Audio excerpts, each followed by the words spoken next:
In today's video, I'll discuss a wine that caught my attention while I was out food shopping at Trader Joe's. This wine has tremendous value written all over it. I'm curious to see if it lives up to the expectation. I'll provide a bit of info on what makes this wine noteworthy, some info on where the wine is produced. I'll also provide my tasting notes. That way you'll know exactly what to expect should you decide to pick this wine up. Hi, I'm Bob Paulinski. I've been a Master of Wine for more than 20 years. I've worked in the wine trade for more than 40 years, and I post YouTube videos as often as I can. So the grape variety that's being focused on here is Albariño. It's one that has taken off in popularity in recent years. In terms of where it's planted, today's world, it's really quite limited. You'll find it very common in the Rias Baixas area up in the northwest part of Spain.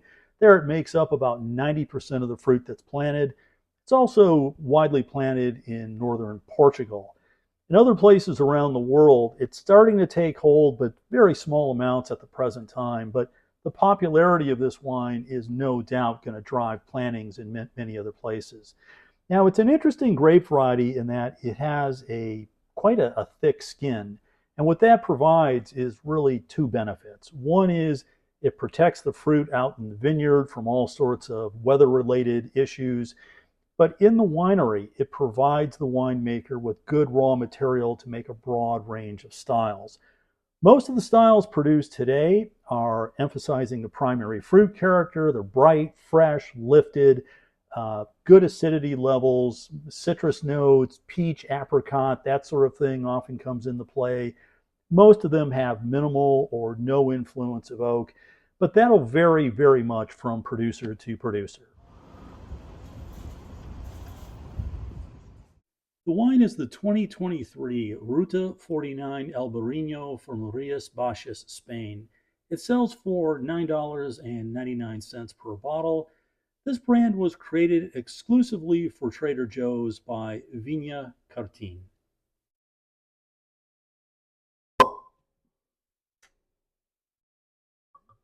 The wine looks exactly as it should. Pale color, good clarity, and a bright, youthful appearance. This wine also has a branded cork. For this type of wine, this is just the perfect type of closure. Now, in terms of the aroma,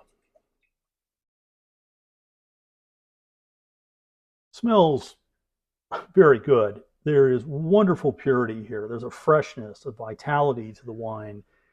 Earlier, I had mentioned some of the aromatic characteristics that are very common: citrus, peach, apricot. That's very pronounced here.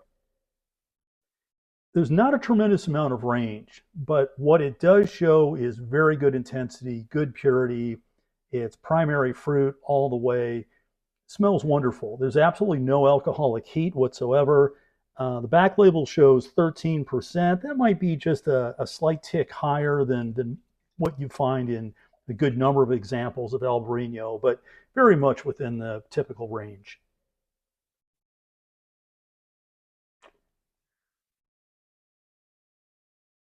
On the palate, there's just medium intensity here. Certainly not full-bodied. Again, that purity, freshness, that brightness just carries right through. It's nice, it's fresh, it's really lively and clean. Moderate acidity level, you do get a bit of it on the back palate when you swallow the wine, but it's balanced, it's put together very well. This is certainly no frills winemaking. There's no chance that this wine even approached being around oak at all. No chance whatsoever. In terms of lees contact, there might be a bit. There's a little bit more volume and breadth on the palate than maybe expected. But this is really no frills winemaking. I'm sure this came out of stainless steel, cool fermentation temperature, and it's all meant to maintain the freshness and brightness of the wine. I really like this. Now, I would say in terms of value, it's excellent. This really delivers a lot for the money. If you compare this to other Albariño on the market, oftentimes you'll find them in that 15, 18, 20 range, and sometimes even much higher than that if they're getting the deluxe treatment. But this can hold its own against most of those in that 15, 18 range with no issue whatsoever. In terms of do I recommend the wine, I would say yes, I do recommend it. I don't think it's a tremendous bottle of Albariño. I think it's very good for the money. It ticks all the right boxes in terms of being typical for its type. The wine is very good. I'd also suggest you serve this well chilled. And because it does have a good level of acidity, it can certainly hold up to richer type of seafood dishes. If you had something with a bit of cream in it, the acidity would just cut right through it as well. But I really do like this wine. I don't know how long it's going to be around.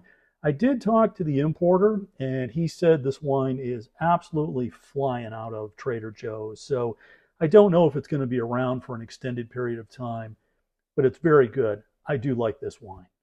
In recent months, it seems like Albariño is everywhere in my wine life. I've probably had more versions of it in the last few months than I have in all the other prior years that I've been in this wine business. It's been fun. I went to a master class, outstanding. Some of the trade shows I've gone to, I'm seeing Albariño there. I've judged in 2 wine competitions, both of which I've received flights of Albariño. And I'm getting wine sent to me on a regular basis.